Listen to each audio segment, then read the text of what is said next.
Hello, everyone. Welcome to Jamaica 411. Thank you so much for joining me today. I'm your host, Michelle Stern. Well, folks, today we're going to be talking about general elections and whether or not it's even possible to steal a general election in Jamaica nowadays, as those losers, the risers, will have us believe. Now, I can tell you one thing: our electoral system is near impossible to steal, near impossible. Now, even though the title says why it's difficult to steal general elections, I can say to you, when you hear what the electoral process is, even you will have to agree that almost everything that you hear about stealing of ballot boxes and throwing away of ballot boxes and finding of ballot boxes and all kind of rubbish is just that, rubbish.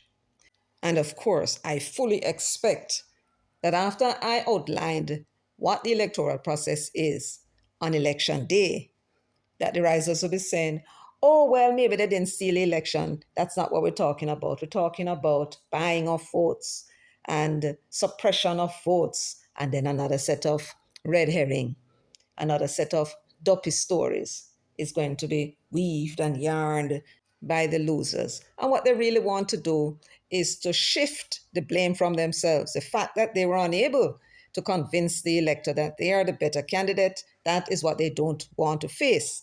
And so they come up with all these excuses as to the reason why they lose.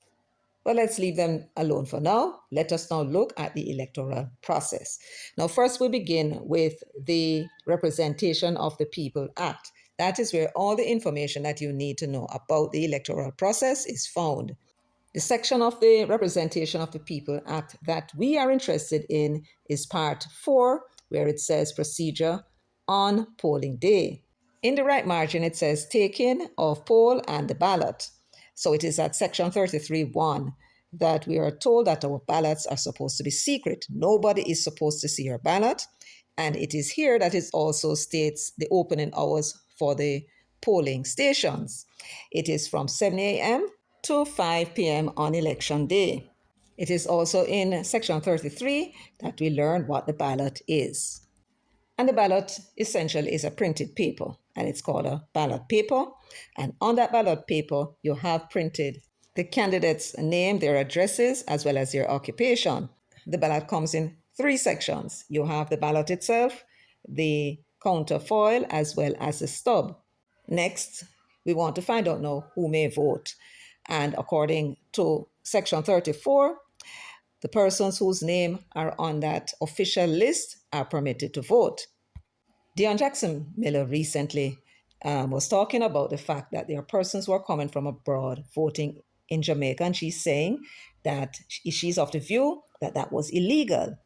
Now, it says here that it is subject to the provisions of this section and of Section 5. Any person whose name appears upon the official list of electors shall be permitted to vote at the polling station on the official list of electors for which his name appears. Now, everything now depends on what Section 5 says. And here in Section 5, subsection 2, it says very clearly that the persons are allowed to vote who are ordinarily resident in Jamaica, and persons who live abroad are not resident in Jamaica. So Dion Jackson Miller may be onto something. It is not legal for you to be on the list in the first place, and therefore it's not legal for you to vote. That seems to me to be what that is suggesting. So what happens now on election day when you walk into that station? One of the first things they do is to use a lamp to check your fingers to ensure you have not yet voted. Then there's a matter of your identity. They must know who you are. That is the law. And that is why you need now your identification card. The voter ID is what is used to identify you. But the question is, what happens if you do not have a voter ID? Are you still allowed to vote? Yes, but there's a process to follow. So for those hundreds and hundreds of people who turn up because they did not get their new voter ID or they went there without an ID, the presiding officer has two ways to identify you. The first method to identify you is to use a fingerprint machine if it is available and working. But what will happen if you refuse to do the fingerprint? Well, what they will do is to draw a line through your name on the official voters list, and that will be that for you. You will not be able to vote, and your name will be off the list. So it's advisable that you just do the test. So let us assume that the machine is available, the fingerprint machine is available. You do your fingerprint, you are then given a ballot and you go and vote. If, on the other hand, the machine is not available or it popped down, then there's another process to follow. You will then be asked to produce another identification. That could be your passport, perhaps, or your driver's license, as long as it identifies you. And then once the presiding officer is satisfied that it's really you, that is on that official list, then you're asked to take an oath. Once you take that oath, then you're given the ballot. So this is the process. Now you can imagine that this takes time. And therefore, if a lot of persons turn up at the polling station, it could cause a delay. Now, what was supposed to happen this time around was the electoral office had an extra person in the polling station, and they would be there specifically to deal with identifying persons who did not come with their voter ID card for whatever reason. So, what should have happened was those persons would have been identified, taken out of the line, join another line where they go through that process of being identified. But evidently, in many of the polling stations, apparently, either the person was not there or it did not happen as the EOJ wanted it to, and that caused severe delays in some places. That's my understanding of what occurred and part of the reasons why people had to wait so long in line. And so we can only hope that next time around, they'll get it right. Now, the matter of identifying the voters that walk into the station is not only for the presiding officer.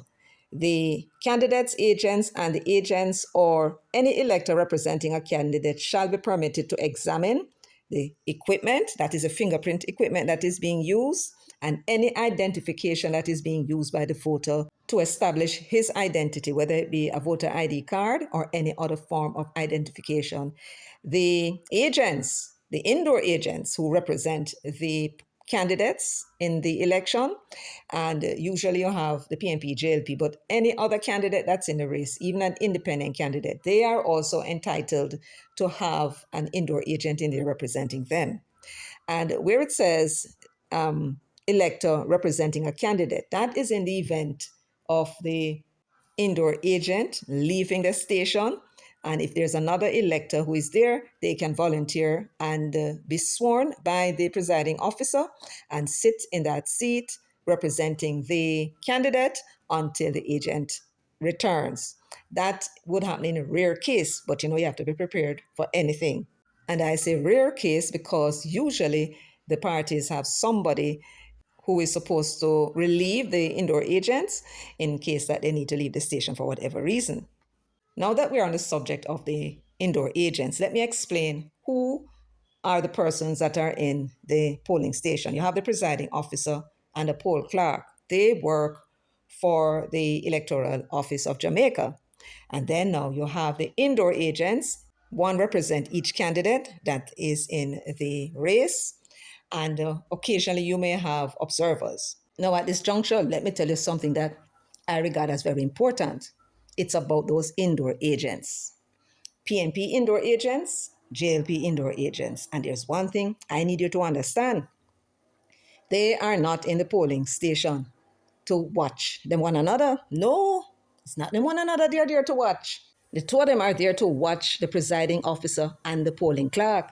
They work for the EOJ. It is they that are being watched, what it is that they are doing. They want to make sure that everybody who walk into that polling station and given a ballot is supposed to be in that polling station and given that ballot. They want to make sure it's one source of ballot, and they want to make sure that the poll clerk write down all of the electors' name in the poll book. That is the duty of the indoor agents, to watch them. When it comes to establishing the identity, there are some additional questions that the presiding officer may ask the elector who turned up to vote.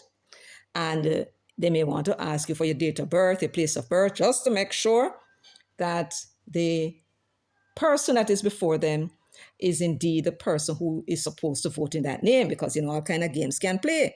So, an additional step in order to prove the identity of a person is to ask them questions and check the record. And if the answers that they give is not what is on the record, then you know there is cause for concern, and that person may well be prevented from voting because they clearly could not be the person in whose name that they come to vote, even though they may have an ID that says so. Follow? Yes. So, this is one simple mechanism for eliminating voter fraud in circumstances, even when the indoor agents may object and say, but I don't know this person. I don't know this person. And then the presiding officer may ask questions now and find out that this is not the person that we have on the official list. We ask him his mother's maiden name. Him says Brown. When they check the record, they find out that her name is supposed to be Pink.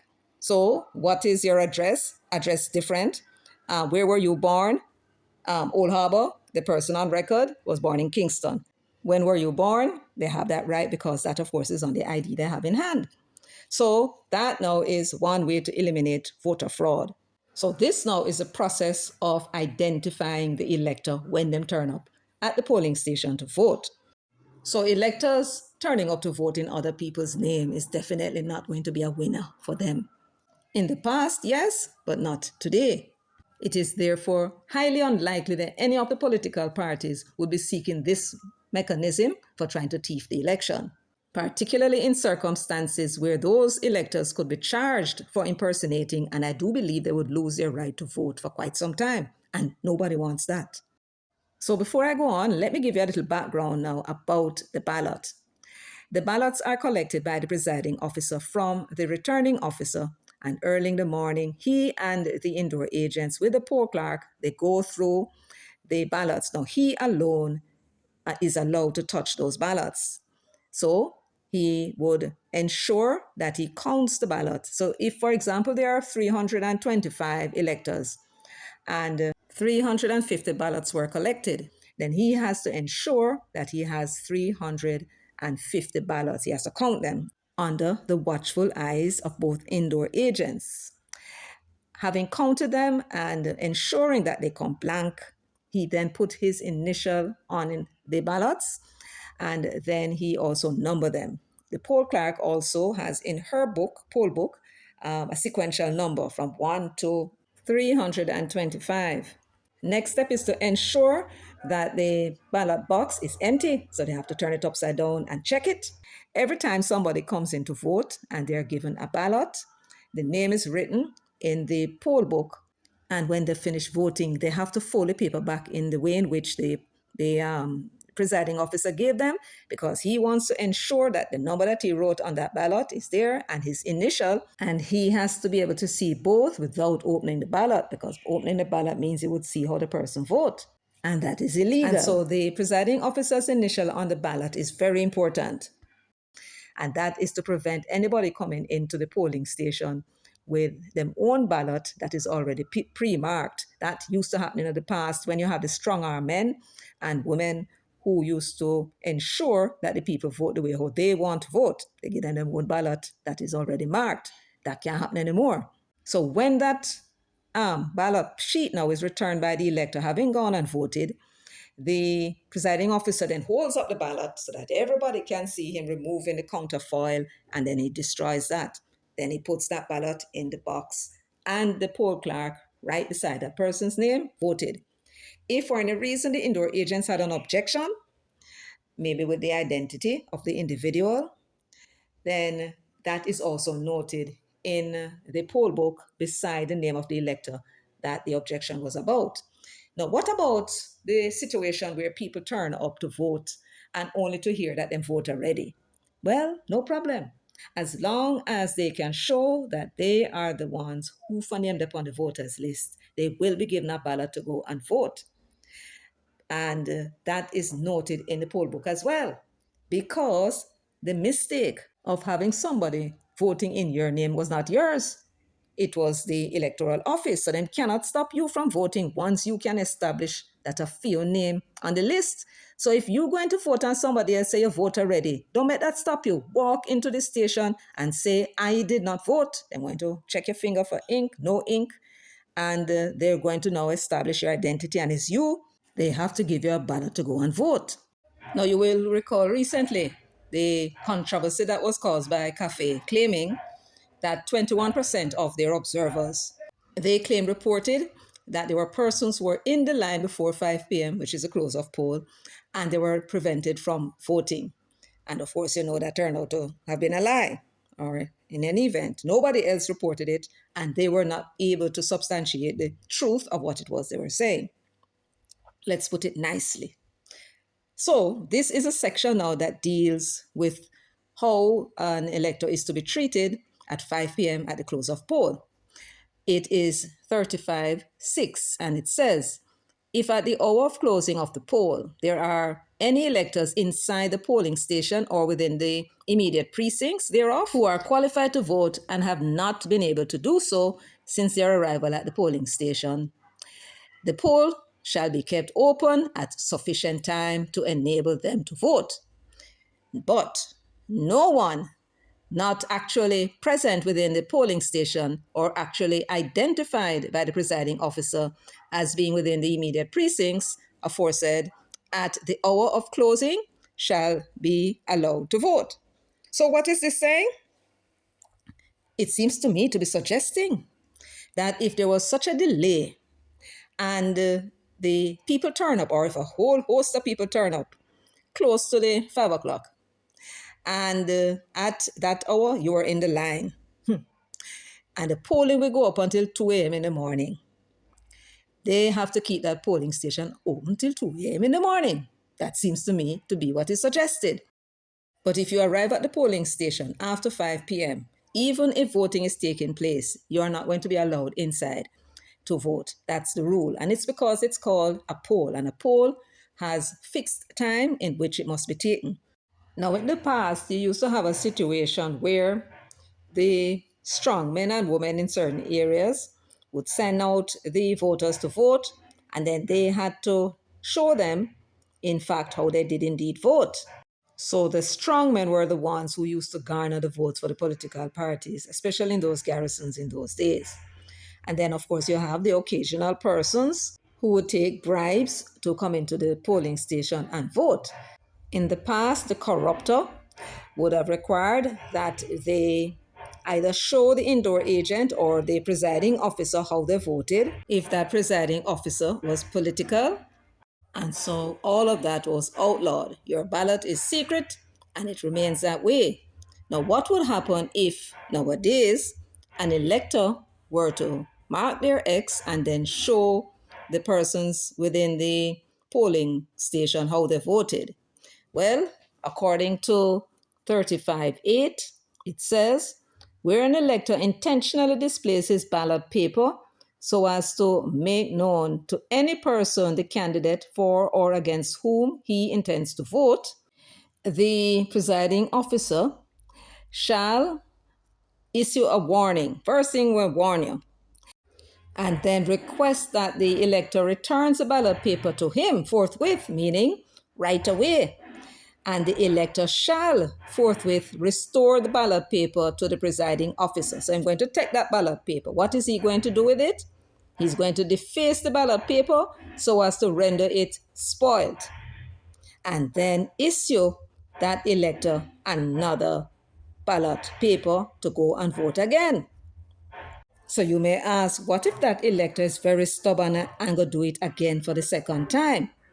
Well, in that event, again, the presiding officer is going to demand that he hand over the ballot, the second one, mark it up again, deface it, rendering it spoiled, but this time around he will not give him a third ballot. Instead, he's going to say, I give you two chances. Now you get the hell out of my polling station, and that's it. That elector will not be able to vote for the person that they went there to vote for in the first place. And that is a penalty for showing your ballot paper in the polling station. Now, what about if you were to use a cell phone, a camera, to take a photograph of the ballot after you voted? Well, like that person who showed his ballot in the polling station, the presiding officer is going to call you and ask you for your ballot. Give me that ballot.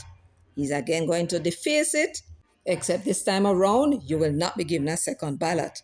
So you will be asked to leave the polling station without voting. And you'll be lucky if that is the case, because in both instances you would have committed an offense and you'd be liable to pay a fine of up to $80,000 or spend some 5 years in prison for that small mistake. So do not go into the polling station and try that. So here's the deal. Where it was profitable in the past for persons to intimidate people or force people to vote in a certain way by insisting that they should show the ballot to somebody so that everybody can see how they vote, that is now through the window. So if somebody want to take a chance and go give a man a money on the presumption that he's going to vote a certain way, well, that is a chance he's taking. So when you hear people talk about bribes being paid, maybe so, but what is the guarantee that they're going to have that the person who went behind that voting compartment voted the way in which you want them to vote? There is also another mechanism that they use in order to bypass the system, which is to ask the elector to make a certain mark on the ballot so that whenever the counting is going on, the indoor agent for their side would see that the person did indeed vote a certain way. You try that with a ballot. Anything else that is on that ballot other than that X and the initial and number that the presiding officer put on that ballot paper is going to be rejected. So you can put my candidate to the world or whatever you want to put, anything that is written that would identify you, the ballot will be rejected and go into the pile of spoiled ballots. So it won't count for your candidate. So here you have it again. When it comes to the polling system, all of those avenues that would normally be used by the strong men and strong women in the certain communities and those who are seeking to bribe voters, all of that has been cut off and it is now very risky. Nobody knows who is voting for who, and therefore it's a chance that you take when you try to bribe a voter. It also ensures that those persons who are living in these garrisons can vote freely because, again, nobody knows how they vote. Anybody tries to find out, there would also be problems. Now, when the voter is finished voting, mark the X, bring back the ballot to the returning officer and drop it in the box, having taken off the center fold. Then now he has to dip the finger into the ink. Here now is where the two indoor agents come into it too. They want to make sure that that voter finger is inked. So if somebody come in an orange shirt, you know, say the green man wants to make sure that film finger ink. And also, if somebody come in a green shirt, the orange one going to want to make sure that them finger ink. And then when them others coming in and know who them have vote for, you want to make sure them finger ink. So everybody has an interest in ensuring that the fingers of the electors are inked before they leave, so that them can't go nowhere else and vote again. If them register somewhere else in another name, them can't vote. That's the whole idea in that inking, to ensure that the voters only vote once. You follow? Yes. So in the past, when they used to have double and treble and quadruple voting, them the things that can happen again. Now here now is where we hear a lot of things that the political parties them dream up. You hear about candidates who are buying votes, who are paying people and having paid them, ink them finger so that they can't go out and vote. All right, that is very plausible and that is very doable. They have to first know who those electors are. They have to know them in sufficient quantity in order to be able to win that constituency. And they are not going to be able to do so, I should not think, without the help of somebody in the other party. Because you can't take a chance, figure off a man money and then ink him finger and you don't know if him go carry go police station, because that is not legal. So you want to make sure whoever you offer that bribe to and then them ink them finger, you want to make sure as somebody who is pliant and will take the bribe. Who else can help you to make that decision than the person from the other party? somebody has a list, knowing that these people are my people. No man, them good man, they would take the money, man. Yeah, man, they would do you see what I'm saying? So that now is a logistics nightmare if you ask me.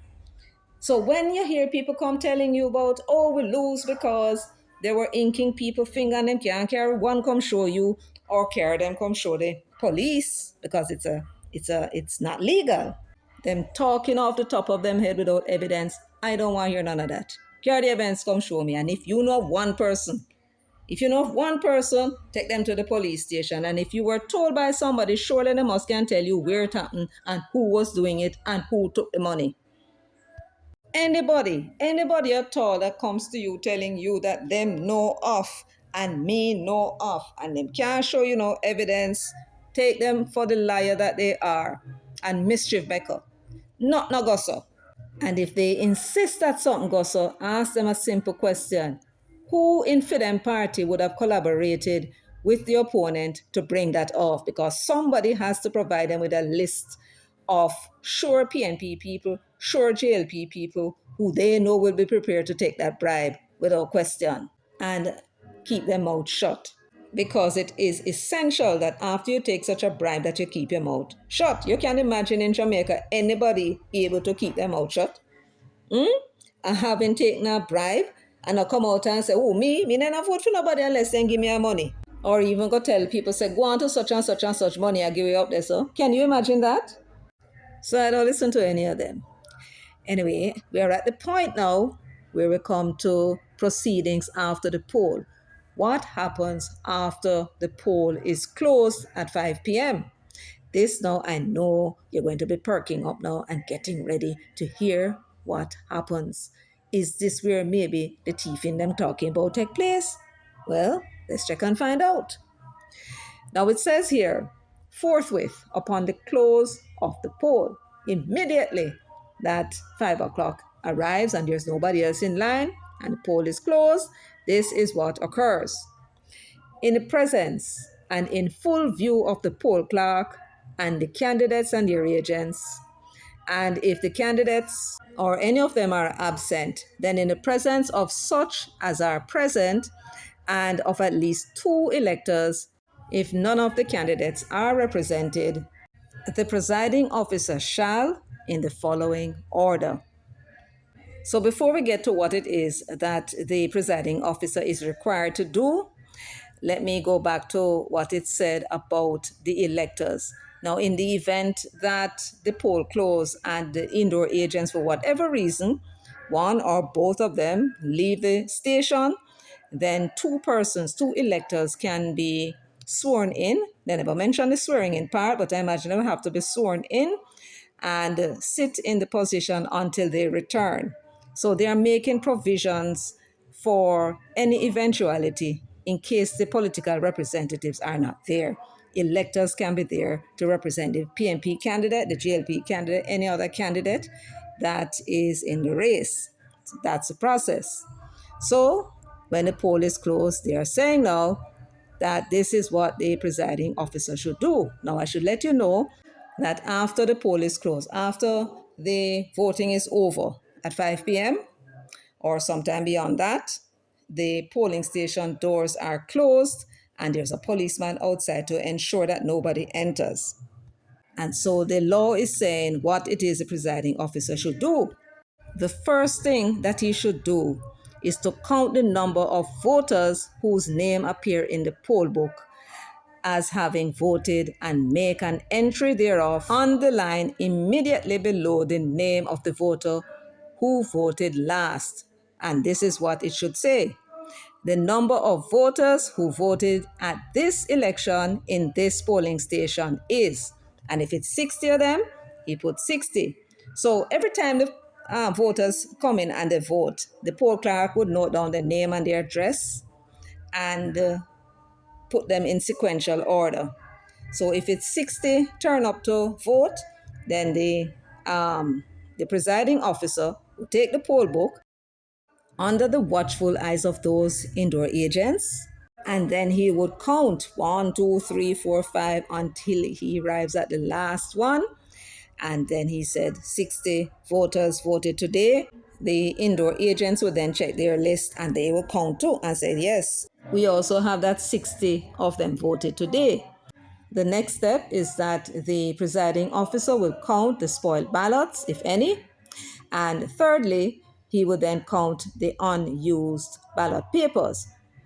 What he is attempting to do is to ensure that since he came out with 350 to the polling station, he must have 350 ballots, no more, no less. Now, the spoiled ballots are put in a special envelope supplied for that purpose.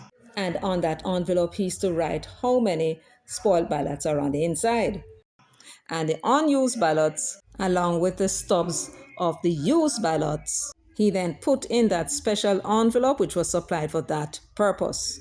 And on the envelope, he's supposed to write how many unused ballots are on the inside. Next, the presiding officer should now tally up those numbers. Let's say 60 voted, let's say there were 10 spoiled ballots, and you add that to the number of unused ballots, and you should get the total number of ballots that you received from the returning officer that morning. So, having done so, what next? What next really is that the indoor agent and the polling clerk, they must also write down what it is that was counted before them. And once everyone is satisfied that the ballots were accounted for, then the presiding officer opens the ballot box and empties its contents upon a table. He then proceeds to count the number of votes given to each candidate and write down the number on a tally sheet. Now, I should let you know at this point that the tally sheet, everyone has a tally sheet. The presiding officer, the poll clerk, and the indoor agents each have their own tally sheet. And whenever the ballot is open and they look to see who get that vote, he then announces a vote for John Brown. And he shows everybody that it's a vote for John Brown. They're satisfied and they write down in the tally book, one vote for John Brown. Next one he would open and he says, a vote for Tom Strokes. And then everybody would look and see, indeed, it's a vote for Tom Strokes and write it down. A vote for Tom Strokes. And that is how they proceed after the poll is closed until the last ballot is counted, which would have been the last of the 60. If during that count there is a ballot in which there is no way to tell what the voter intention was, he would then call it a rejected ballot, shows everybody they agree, and they would note that down as rejected. And he would put that aside in a different pile. In the event that the presiding officer calls a ballot for someone and the agents disagree or any one of them disagree and say, no, that's a spoiled ballot, or he says it's a spoiled ballot, and they say, no, man, it's clear that the voter intended, and there's an argument, then what will happen is the presiding officer will make a decision. That decision is final. The poll clerk, however, will make a note that that particular ballot was disputed and write it down, whatever it is the dispute was about. Later on at the counting station, the returning officer looking at the same ballot may decide to overturn the decision of the presiding officer. That's how that works. Checks and balances. Now, I hope you have been paying very close attention because this now is a critical point when those ballots are being counted. So, at the end of the count, when they have gone through all 60 ballot papers and announced how many for John Brown, how many for Tom Strokes, and how many spoiled, they tally up the numbers on the tally sheet, and at that point, they already know who won. The count is done at the polling station, the first count, and they would have already known who won in that ballot box. That's what I want you to know. So the presiding officer at this stage would sign off on that tally sheet that he has and put it on the outside of the box. Now, in that poll book, there is also a special form for noting down objections, and it is the duty of the presiding officer to write down every single objection that is made by those indoor agents about any and every ballot that is in that box. Yes.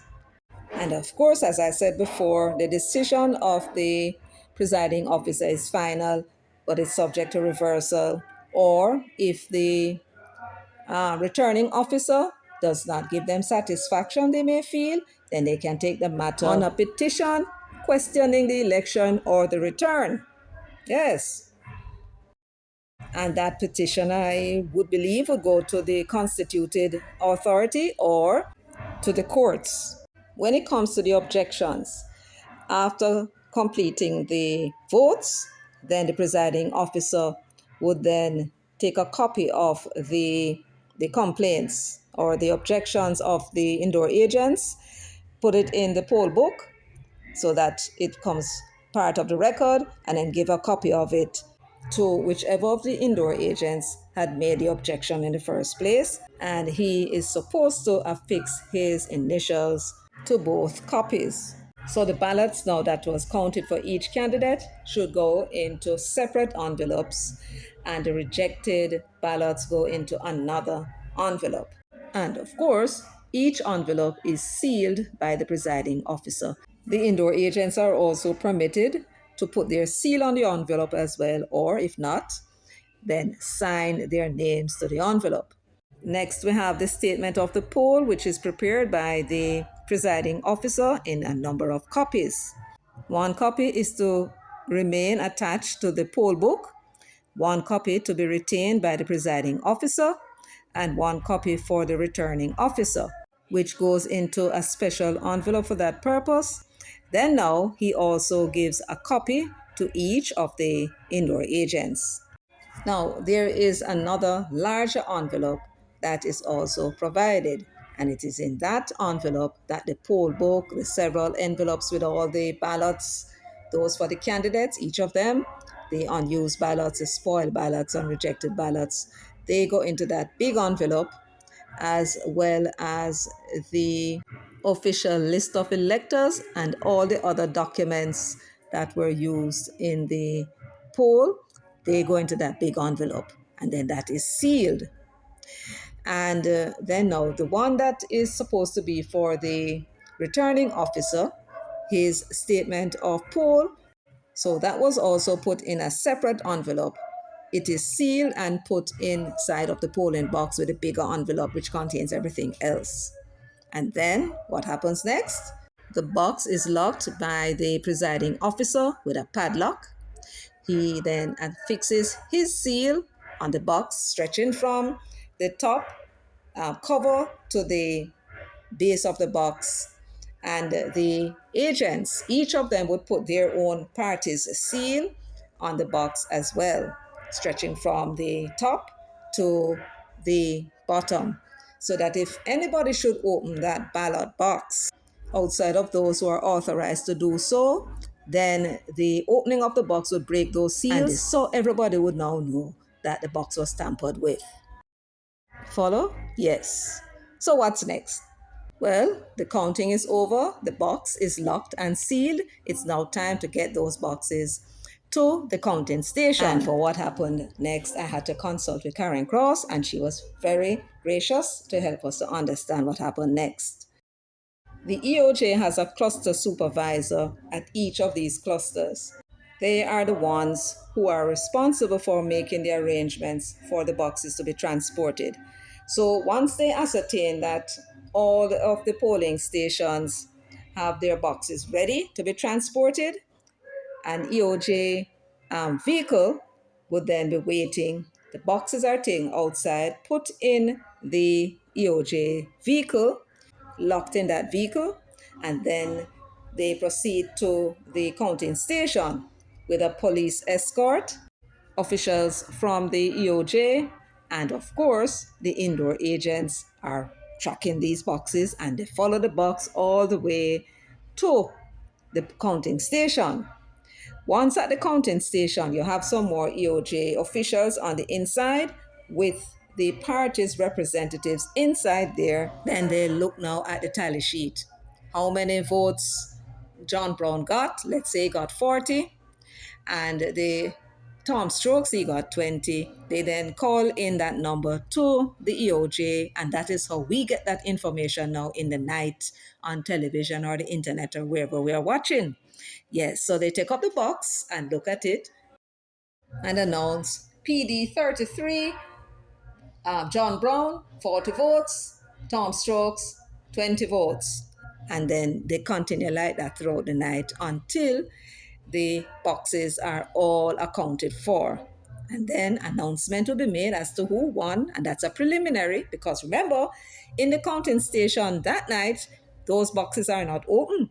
No, after the night's events and all the candidates are announced, then it is the following day now in the morning that the returning officer, along with the candidates, their agents, perhaps their lawyers this time around, sitting around the counting table, and that is when they open the box, take out the envelopes, and do the counting. However, before they open those boxes, the presiding officer and the indoor agents look at each one and inspect them and make sure that their seal is still intact. Once it's intact, the box is open, the envelopes retrieved, and then they proceed now to count. That is what is known as the final count. So after the boxes with the envelopes sealed inside the boxes arrive at the counting station, it is not open until the next morning when the final counting is done. You follow? Now, this is what I refer to as the chain of custody of the ballots. If you're going to say thieving took place, it has to take place with those ballots. You agree with me? Yes. So, in the morning, when the presiding officer retrieve those ballots, he has to sign for them, goes to the station, and then count them before the indoor agents and the poll clerk. And everybody's there counting too to make sure he got 350 ballots.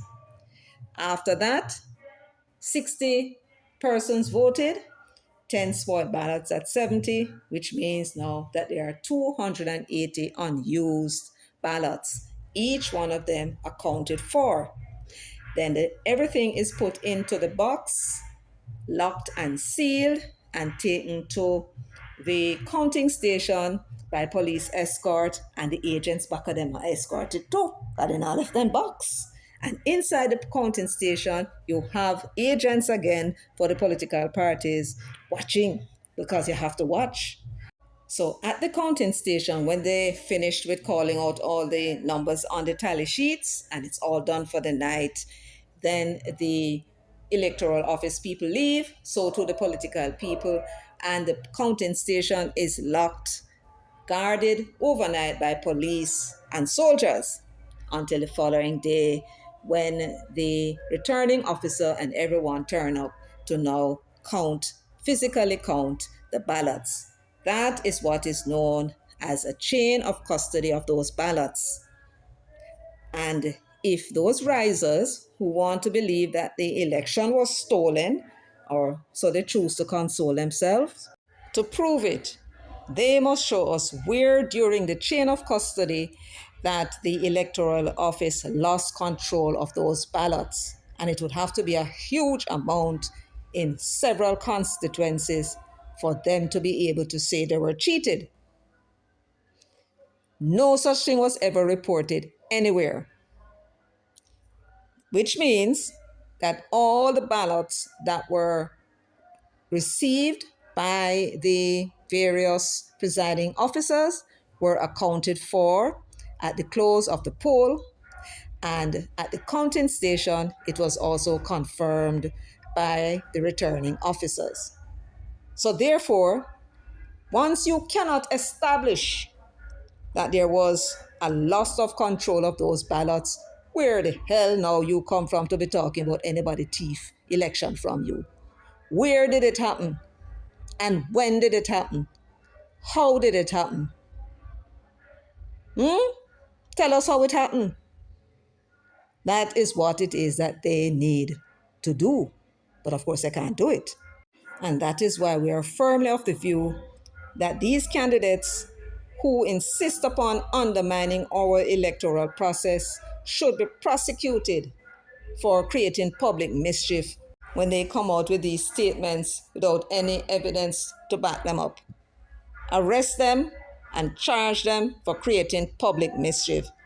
If for any reason that law cannot be used in this manner, then the Parliament should create a law to put a heavy fine on these candidates who insist upon running up and down the place, chatting all kind of crap, infuriating their supporters, undermining the electoral process, and have no evidence to back up what it is they are claiming. That is our position. Well, folks, thank you so much for joining me today. I hope you find the information I provided useful and informative. If so, please go ahead, give the video a thumbs up, as well as share.